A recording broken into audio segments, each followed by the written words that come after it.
What up, Get Up Nation? My name is Ben Biddick, the host of the Get Up Nation podcast and co-author of Get Up, The Art of Perseverance, with former Major League Baseball player and CEO of Lurong Living, Adam Greenberg. Recently, I had the honor and privilege of speaking with Chris Strub. Chris Strub is a social media educator, speaker, storyteller, and author of 50 States, 100 Days, the book.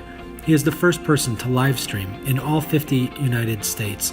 His book highlights Chris's adventures during the summer of 2015, where he traveled solo and unsponsored to all corners of the country, weaving together stories of youth-related nonprofits using a broad variety of social media tools. He is considered among the top 99.9% of all social media users in Snapchat, streaming video, social media, and nonprofits.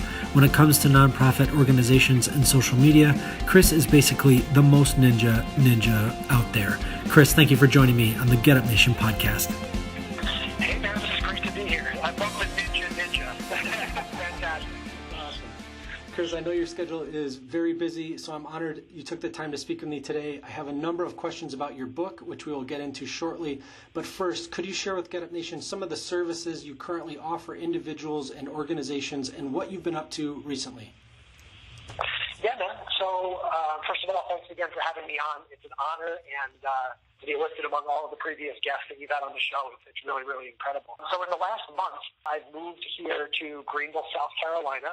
I live right downtown here, and I've started a new blog recently called Giving Day Guy, and that blog is focused on marketing services and different social media strategies and ideas for organizations that are participating in and organizations that facilitate giving days around the country. And we're recording right now just in the shadow of Giving Tuesday, so everyone's still on that giving high. I know that over $125 million were raised on Facebook alone for Giving Tuesday. But what a lot of people don't realize is that giving days are a phenomenon that take place year-round in different cities all around the country. I have the privilege of working with the Big Give in San Antonio in March, and the last couple of years I've worked with Give for Good Louisville in Louisville, Kentucky, each September. And each of those days is raising around $5 million per year just in that community for hundreds of participating nonprofits. And my big goal now, Ben, is to continue to expand those services in 2019 to work with giving days, large and small, all around the United States and maybe even around the world, to help them best leverage social media to be able to share their story. So that's been my big focus, but as I'm sure we'll talk about, I've got my hands on a lot of different projects and ideas. I've got my Facebook group, socialwithstrub.com, got my online courses, and all sorts of fun stuff going on in the entrepreneurial space. But really, the Giving Day focus is where I've got most of my attention heading into 2019. And as you know, Chris, what we focus on intensely here at Get Up Nation is largely about resilience and perseverance. You've authored 50 States, 100 Days, the book, after your adventures in 2015. It's a powerful example of resilience. You open with a painful scene where you show up at the first nonprofit organization of your 50-state trip. Day 2, no sponsors, self-funded, just you, basically your 2007 Honda Accord, a GoPro, and an internet connection. You arrive 20 minutes into the visit at a South Carolina Youth Development Center, and a staff member looks at you and says, "That's it?" Day 2, 98 to go. But you weren't going down easy. You tapped into the passion and mission of that organization and the people within it. And that same staff member who was initially disappointed became one of your biggest advocates once she saw your heart and your spirit and what you were setting out to do. As an innovator, where many people don't even understand the technology, language, and capabilities of your expertise, and you get walloped occasionally by self-doubt or confusion or frustration, what keeps you bouncing back and driving on to do so much good? Well, to keep on the theme of the Carolina Youth Development Center and Kim Brown, who I'm so glad you mentioned, that particular allegory that kicks off the book, I think remembering the words that Kim Brown told me and then she wrote on my car before I left Charleston, South Carolina, are a big part of what keeps me going. And that phrase, spoiler alert, if you haven't read the book, is EWOP. And that phrase stands for everything works out perfectly. And I always try and remember, Ben, the big goals and the big dreams that I have in my head. And what's really inspired me as well, as we foreshadow some of your quick hit questions, is, getting a chance to meet people in real life, right? Getting a chance to connect with people, shake their hand, give them a hug, take a picture.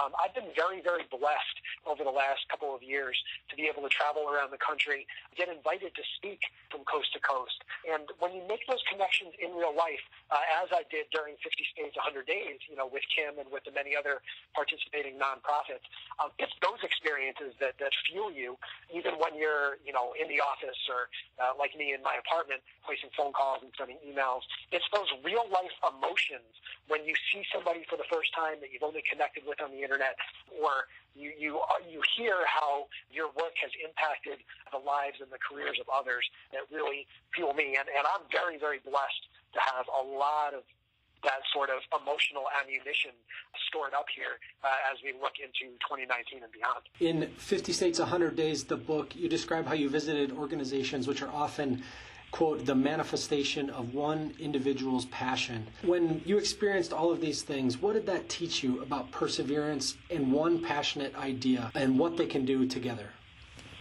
Man, that's a great question, and I'm so glad you pulled that thread out of the book as well. And you're right, there are a ton of organizations out there that are manifested, as you said, from the drive and determination of one person's heart, right? And we hear that so frequently, right, that, can one person really make a difference? I know we're just about a few weeks out from the death of Stan Lee, and everybody turns back to that quote with his death in mind as well. But when you read through 50 States, 100 Days, and you read the stories of people like Robin McCallan, who started True Colors decades ago, and now that's the most influential organization, one of the most influential LGBTQ organizations in the Northeast, really in the country. You talk about, we can just go to chapter 2 with Jack, the founder of Urban Hope in Savannah, Georgia. These people gave their lives, and they were dedicated to this cause to a point that they're making an enormous amount of personal and professional sacrifices. To me, the idea of using social storytelling for good and being able to be a pioneer and be a bright light in the lives of people, and as I talked about before, to be reminded daily through social media that the work that you do is important to people and does inspire people to keep going with their own dreams. It's circuitous, but it's fantastic, and it's really, really special, especially when you get outreach from new organizations, right? There's, for every organization I visited, there's thousands of other nonprofits out there that deserve to have their stories told as well. And before I die someday, I'd love to visit every nonprofit in the country, which is probably an impossible goal, but there are just so many stories out there, Ben, that deserve to be told, and I'm really, really proud to be able to share some of them. And these dreams are often born out of adversity or suffering, aren't they? Someone experiences something traumatic or painful. They identify gaps in our systems or our awareness which could have prevented or could yet prevent it, and they want to create a space where others don't have to suffer like they did or how someone they love did. As you think about the work you do for nonprofits and your network of amazing selfless people who strive to serve those who suffer in our communities, are there any people or organizations that come to mind that have really resonated personally with you? Gosh, all of them. So many of these organizations then are incredibly inspiring, and obviously I think the listeners are probably more familiar with some of the bigger brands, so to speak, right? The Boys and Girls Club, the YMCA, Big Brothers, Big Sisters, right? That these organizations bring a lot of localized flavor and energy because of the people that have often sat in a leadership position for many, many years. So there's a lot of those types of examples in the book. But what really gets me going when talking about, 50 States, 100 Days is those smaller organizations that are making a huge impact without necessarily having the spotlight. My favorite one to go back to, again, is all of them. Like Youth Rebuilding New Orleans, which was started in the weeks after Hurricane Katrina over a decade ago now. But I love talking about rideability in Rochester, Minnesota, which was founded by Jim and Jeannie Nicolizi. And, there's no cellular connection out there. There's no Wi-Fi. I get out there, I pull up onto this dirt road and park the car in the mud, and, they have the little hot dog roller in the barn, and there's cats crawling around. And I'm like, oh, man, this is it. This is pure Americana, right? I'm out here in the hills of Minnesota, on a hot July afternoon, and these kids who benefit from these horseback riding lessons and opportunities at this organization, their lives are so positively impacted by what's happening there every single day, right? And that's the true magic. That to me is what makes America so great, right? It's the work of people like Jeannie Nicolizi in Minnesota, who is running this organization without fanfare, without a multi-million-dollar budget, right, without the benefit of branding, much less, Facebook Live and Instagram stories. Right. No, they do what they do because of the passion that they have for the kids in the program. And that's what's really special to me about the stories that I've been blessed to encounter during my travels. Right, and I love that you make it available for others to experience that beautiful laughter of children as they experience something in those moments. Oftentimes, no one hears that and no one knows about that. And so for you to bring the American consciousness to that remote location to experience such a satisfying and special place where the best of life exists, it's a powerful thing. That's why I'm such a fan of your work. And you also describe... Thank you. Yeah, and I love how you describe simple actions that can do so much. We often get railroaded by our own mind at times, saying the challenge is too much, it's too big. We tell ourselves we're powerless, when the truth is the exact opposite is true. We distract ourselves from realizing, as you write, a spirited game of Simon Says, or a game of volleyball, or making popsicle stick airplanes, how these things can be an empowering moment of respite for those who are in adversity, who have experienced violence or trauma. By making yourself vulnerable and open, how often on your trip did you find people making a big impact in seemingly small actions? Oh my gosh, Ben. Repeatedly, over and over again. And, that's why I love celebrating the work of all of the people that are out there in the field, right? The book is not about me. It's about the people that are leading these programs and, especially the volunteers. There's a lot of people featured in the book who they don't get paid to get out there and provide these moments for the children or for the people in the program. There's a lot of people in the book that are just there because they love serving their community and love serving their country, and we sometimes do overlook the power of those little moments, and what 50 States, 100 Days does is it's a snapshot. It's a modern day photograph, a daguerreotype, so to speak, of not just America, not just the best of America, but, the other thing that's really interesting then is, we're recording this in late 2018. America itself is a lot different than it was in the summer of 2015. And so when I look at the phrase, the heartfelt hug for humanity, printed on the cover of the book, which I took from one reader's generous review, I also remember that hug, for many people, especially given so much of the hatred that's taken place, not to mention the natural disasters, especially last summer, I feel like people in America these days need that heartfelt hug more than ever before. And it's really, really special to look back at those preserved memories and say, wow, even though this was just 3 years ago, this is really the best of what America can be. And it's really a restorative reminder for a lot of people to turn to when they're just constantly surrounded by bad news, unfortunately, which we've seen way too much of over the last 36 months. And that's what I love about it too, is it's a snapshot of something that happened not so long ago, but it's also the promise of what we can do, and it's the promise of what can happen. And so it's this perfect draw from the past, but promise for the future. And here we are in the present, and the opportunity is here. And where there is so much negativity, I kind of start to get really excited when things do get dark, when things do get frustrating, when we are in such a dark time. it just opens up the door for so much opportunity. It gives us the ability to even have some small actions that we take impact people in such a powerful way, because we are starving for these positive moments. We are starving for connection and authenticity and people who are doing what you do, so that we can remind ourselves of what's possible and then create it. You mentioned here recently, it was Giving Tuesday. It's a huge day in the world of nonprofits where so much good happens. What are some of the ways that you've been helping people run their nonprofit organizations in a way that maximizes their social media capabilities, especially on this week where Giving Tuesday has happened? Well, I think the biggest key, Ben, is to think longer term. Right, that when we're using social media to cultivate relationships, just like any other kind of relationship in life, the longer stem approach you can provide for people before you get to that ask, the better off you're going to be with your fundraising campaigns and basically every objective that you're trying to achieve from a nonprofit perspective, whether it's attracting more volunteers, attracting board members.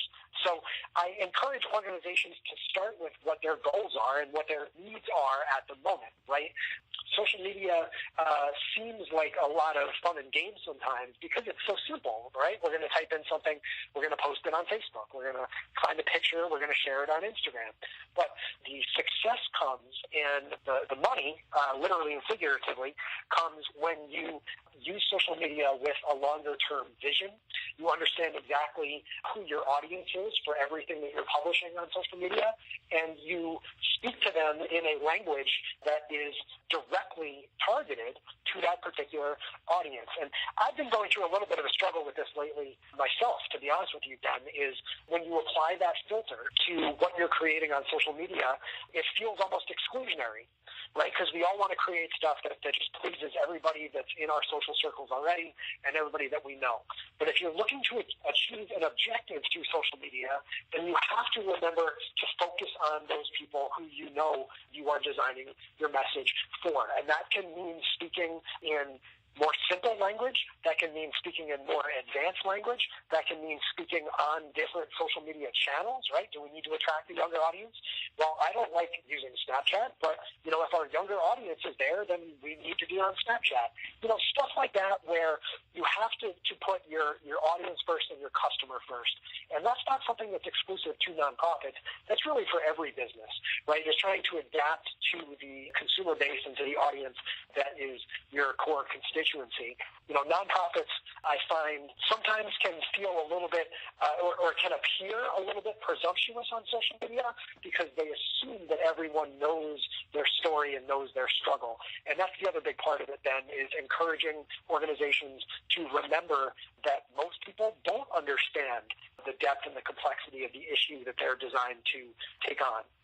So, again, it's not incredibly technically difficult to post on social media. What's really difficult is shifting that mindset to think about what your strategies are, what your objectives are, and then having the patience to trust in that long-term plan that you want to put in place that's going to help you get to your Giving Day ask. I talk a lot about how the best time to start your Giving Day plan for the following year is the day after Giving Tuesday, right? Like, now is the time to get started towards building towards that big ask for next year so that you have your community excited and energized and ready to support you when that juncture does come. With social media, it's so much about communication, and it's so much about communicating clearly, knowing your audience, knowing who you are, and sharing it effectively so that your message can get across in a way that's meaningful, especially in our information age when so many people are consuming so much media. And that's the special thing about nonprofits and the missions of these people who are trying to do so much good and create something special. Getting that ability to share in a meaningful way and communicate according to the platform's parameters and abilities and capabilities. And certainly you are a phenomenal example of someone who can help us all do that better. At this point, I just want to take some time to share with Get Up Nation something about you, Chris, that's inspiring to me and what you do with social media. I met you via social media, introduced on LinkedIn by Peter Davison. Peter is a marketing and social strategist in the London, Canada area. After briefly connecting, Chris asked about an idea I had for my nonprofit organization that pairs veterans and noble civilians together to honor the sacrifice and memory of a fallen service member by doing acts of good together in service of others. So one of the families my nonprofit supports is facing the challenges associated with pediatric cancer. A 4-year-old in this family named Isaac has been battling neuroblastoma since he was 2 years old. During pediatric cancer treatments, the siblings often become overlooked when it comes to time and attention because of how much energy and focus is required to treat the cancer. So we began to focus on ways we could help support not only Isaac, but his parents and his siblings, Aiden and Tyler. Isaac's brother, Tyler, has a dream of becoming a YouTube star. So I mentioned Tyler to Chris. And even though you were in the process of moving, you created a short video for Tyler encouraging him in his dream to be a YouTube star. You took time to do this for free when you could have been making money serving business clients or getting the monumental amount of work done that comes with moving. And not only that, you recruited 2 of your friends who are also brilliant when it comes to social media, named Stephanie Liu and Paul Ince. I hope I'm pronouncing that right. They also made videos for Tyler in addition to the one that you made. And when my team presented these videos to Tyler and his family, Tyler said, "This is the coolest thing that's ever happened to me in my entire life." So I just wanted to share that with Get Up Nation and with any entrepreneurs, nonprofit staffs, and business leaders who are considering drawing upon your expertise. This is the kind of man you are. This is the type of person I would want to help ensure my organization is effective in utilizing the massive capability of social media. If you're a person of high character who values people the way we do at Get Up Nation, I would encourage you to reach out to Chris today. Chris, I just wanted to make sure that just how you've impacted me and the people in my network, I wanted to make sure that the people in Get Up Nation understand what you can offer them and their businesses because of the impact that you've made personally. And I also wanted to share something else with you. In your book, you talk about your stop at Big Brothers Big Sisters of the Ozarks in Springfield, Missouri in 2015. You participated there in an activity where you helped lay bricks on the site. These bricks are not ordinary. They decorate the hallways of the building and are engraved with the names of donors who buy the blocks for $100 each. You write in the book how you wished you could have purchased one of those bricks at the time to help support these amazing people, but were unable to at the time because, as we've mentioned, you were self-funding your trip, you had no sponsors at all, so you just didn't have the resources at that time, and how you wished, after meeting the amazing people there, that you could buy one of those bricks. So this morning, Chris, I spoke with an employee there named Dana Rust. They still do these brick sales. And so, Chris, on behalf of Get Up Nation, we're going to be purchasing one of these bricks that will be engraved with your name, if you would be kind enough to allow us to do that. So I can stop crying to say yes. That's incredibly kind of you. And I did not know that was coming. I'm sorry to be breaking up here emotionally. Hopefully not breaking up over the phone, but that's crazy, man. Thank you so much. Absolutely. It's my honor to do so. Let me just say, dude, like, you say these words about Tyler, and in fact, the gentleman that I worked with in Springfield, Missouri, his name was also Tyler, and so this feels kind of circuitous to me that you would tie those two stories together. You know, the Tyler that I know from Springfield is one of the kindest guys I've ever met. He's been extremely helpful to me ever since, and we've been able to keep in touch through social media. But you know, I'm overwhelmed, and I'm incredibly grateful and incredibly moved that you guys would take an action like that. I'm sorry, dude. I haven't broken down like this before, but what I want to say, Ben, is this: that you say that this little simple action that I took for your Tyler was one of the coolest things that's ever happened to him. And I want to tell you that what you just told me over the phone is one of the coolest things that's ever happened to me. So I don't know how else to put it. Like, awesome.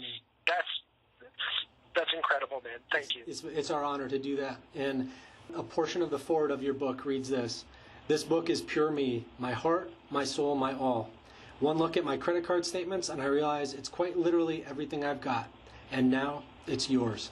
You even state that you don't exactly even know why you took this trip to every state in America in 100 days, but I'm glad you did, and I'm glad you've given your everything, because very few on this earth have the courage or the discipline to put themselves out there in a selfless way in a way that offers and doesn't demand. It led me here now to meet you and to have worked together to enlighten the life of a young boy who has had his family thrashed by the trauma of pediatric cancer. Your actions created in a young boy the statement, "That's the coolest thing that's ever happened to me in my entire life." Maybe Tyler now will also have the courage to follow your example, to make himself vulnerable, to engage another enough to seek their dreams and value the glory and beauty of each unguaranteed moment, and to live it in a pristine way that is kind, selfless, brilliant, and open. Corporate sponsors are waking up to the reality in our world of violence and anger that people like you, who don't miss the mark, who don't allow themselves to be distracted by less, are the CEO and executive directors they dream of. They create businesses and organizations that are, as Ben Baker of Your Brand Marketing puts it, not just a commodity. Chris, there's so many great things ahead for you. It's been an honor to have you on the show. I always end the show with 6 questions to help my listeners understand the why within my phenomenal guests. Will you run through these 6 quick questions with me on the Get Up Nation podcast? Absolutely. Who are you thankful for today? I'm thankful for my family. That pursuing a dream like what I've done over the last few years, the backstory to 50 States, 100 Days, quitting my pretty safe and sound 9-to-5 job in upstate New York to pursue a dream that has evolved so much over the last few years. The patience that my parents in particular, my sister, have demonstrated is incredible. So I'm definitely grateful for my family. And now that we've covered who you're thankful for today, what are you thankful for today? I'm thankful for the internet, man. I'm thankful for the tools that are given to all of us, that we're lucky enough to have here, especially in the United States, that keep us interconnected, that have really facilitated this seamless transmission of ideas and energy and love, that the world that we live in today is so different than I could have ever possibly imagined growing up. And the world that I know Tyler is going to live in as he gets older is just going to be even more and more interconnected and facilitating of this positivity. So I'm grateful for technology that brings people like you and me together. Absolutely. How do you fuel the fire within you? I listen to this podcast again. I think I have a whole row of photographs printed up here on my apartment wall here, and lately I've been looking back at these photos to remember that even when we're not physically together, that my friends around the country and around the world believe in me and I believe in them. So I use these digital memories as fuel to help cultivate and create more of those memories in the future. That's excellent. What is one thing that adversity has taught you to value?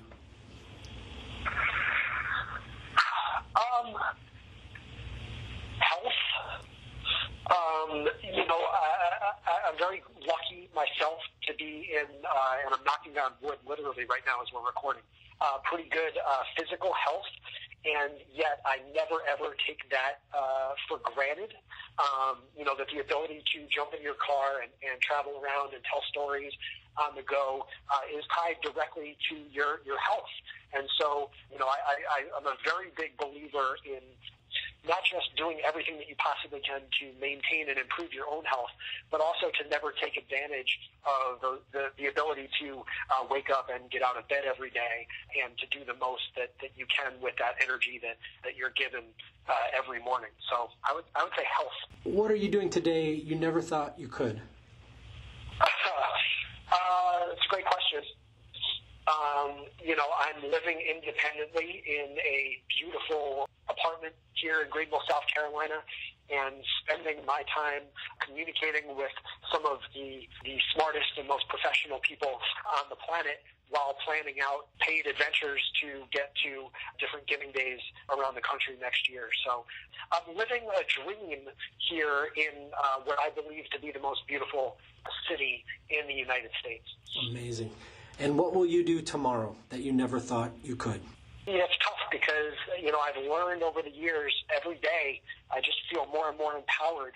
When you say never thought you could, I mean, I never thought that I could inspire a listener of this podcast when this does come out to take some action that they wouldn't have otherwise. But I really do sincerely hope that all of the answers we've spoken to today will inspire someone that I've never met to get up and to volunteer at an organization that they may not have heard of, or to make a donation, or to just be kind to people, and it's unbelievable to know that these lessons will be out there for the rest of time, and someday my great-great-great-grandkids hopefully can listen to a message like this and feel equally inspired. Chris, it's been an absolute honor to have you on the show. I want to respect your time here and let you get back to the amazing things you're doing. Just briefly here at the end, how can people learn more about you and your work? Yeah, you can follow me across all my different social media channels at Chris Strub. I'm particularly active on Twitter, so that's a great way to get in touch with me. Instagram is also at Chris Strub. And if you are working with a nonprofit and you want to check out the main focus of mine, as I mentioned before, the new website is givingdayguy.com, and my main website is teamstrub.com. So that's it. Thank you, Chris. My goodness, man. The pleasure is all mine. I appreciate you so very much, and thank you so much for taking your time. This has been epic, and I'm still wiping tears from my eyes. You can probably hear it in my voice. That was fantastic. Thank you so much. This holiday season, consider giving bigger gifts than what you can buy. This season, close your eyes and hear the voices who call to you. See the sights you're drawn to. You don't need $1 million to create powerful impact. Think of that person whose struggle haunts you, whose suffering touches you. Think of that person whose struggle inspires you, who you admire.